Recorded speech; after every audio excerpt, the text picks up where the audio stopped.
How's it going, guys? My name is Greg. Welcome to Aware and Ahead, and today I wanted to talk about awareness. That's part of the name title, so why is that? And I think first we have to ask, what is awareness and what does that look like to you?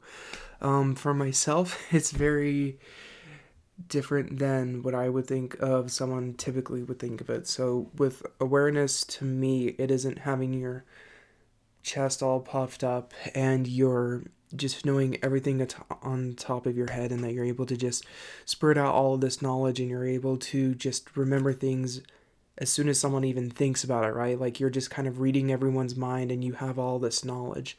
Well, I definitely think that knowledge is a part of it. I want to kind of steer back from that image and kind of look at it in a different approach. So, the first one that I want to talk about is humility, where I think you really have to allow yourself to be humble to then take in information. Because if we allow our ego to just think that it knows everything and that we don't need to listen to anyone else and that we're always going to be right, then why would we have to listen to anyone else, right? Like, what's the point of that? Or then that's a really closed, limited mindset. So I think being humble and really having that place of humility in yourself of like, hey, I probably don't know as much about this as I'd like to. Like, say for business terms or whatever, yeah, I might know certain business terms, I might know certain things, but at the end of the day, I am such a child when it comes to that. And that's a good thing because I can have that understanding of being like a child in this sense because of how I really don't know a lot after that. And I want to then learn more about it, which is then why I'm chasing that knowledge and I'm becoming more aware of how I know little, so little about it, which then actually drives me and chases me and makes me want to go even further into learning that. So that's the first step, is humility. The next one that I would say is repetition. So when you're wanting to learn a lot about a subject, you need to repeat yourself on it, right? Say if you're an artist and you want to know how to draw the perfect circle, okay? You can't just do that on your first try. You're probably going to draw thousands, hundreds of thousands of circles before you get that perfect circle. And I really think that's how it comes with our awareness and with knowledge in general. So, you really, depending on what you want to be aware about, that can also determine on it. But,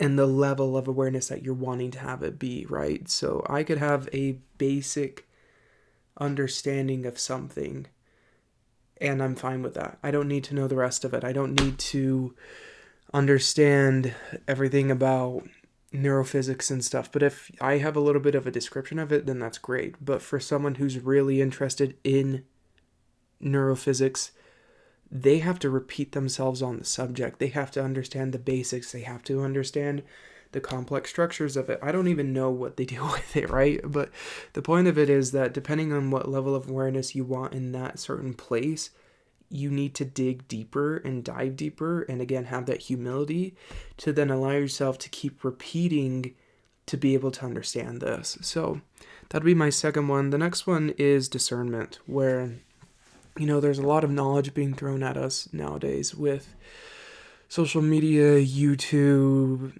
the internet, just things in general, right? There's a lot of knowledge, you could say, that's just being thrown at you. And being able to have the discernment of, hey, is this something that I agree with? Is this something I don't agree with? Is this something I do need to like take the time to allow myself to actually listen to? There's a lot of questions, and I think that's what discernment is at the end of the day. It's allowing yourself to ask questions, and pretty tough questions at times. So allowing to be able to then look at it as well as in the eye or in the lens of discernment of, does this align with my values? Does this align with my core values? And if it doesn't, then that kind of shows you how to then take maybe a step back or to maybe look at it differently. And when you're doing that, or when you're looking at it through or for your core values, I would say look at the subject that you're looking at through multiple lenses, all right? So like with self-help, one of the lenses that you could look at it is like, it's just straight propaganda. It's just straight like capitalism. It's people that are just trying to capitalize on your mental illness, and they don't really care if you're getting better. And that's personally not me. That's not what I'm doing with this. I'm someone who has gone through and has dealt with a lot of stuff, and I can get into that in another video. But the point is that like that's one lens of it, is like, oh well, maybe these people, it's a very nihilistic lens of it, but thinking of like, oh, these people are just wanting to do this because they are wanting to make money off of me, and they know that so many guys deal with porn or whatever. That's one lens to look at it. But then if you could flip on it, and to some degree that might be correct with some YouTubers, with some people, with some self-taught gurus or whatever, that might be the case. But is that everyone? And I don't think so. And I think you need to remember that when you look at anyone from any spectrum, whether that's political, left and right, whether that's hierarchies, wherever it is, okay? Like, don't just, if you're allowing and putting everyone into one bubble, then that's just group thinking. And I definitely catch myself in this. I'm not saying I'm the best at it, but again, having that awareness, having that humility to be aware of it, then kind of all ties itself together. So yeah, being able to look at things with multiple sides and different approaches is really great. The next one that I would want to say is to be able to kind of detox. And what I mean by that is where if there's a certain subject that you're wanting to learn about, allow yourself to take the time to detox from other things, or maybe to detox from the thing that you're talking about and learning about, and then coming back at it with a new fresh of eyes and a new set of ears, or however that term goes, I don't know, but doing something more like that where you can take a step back and then reapproach it.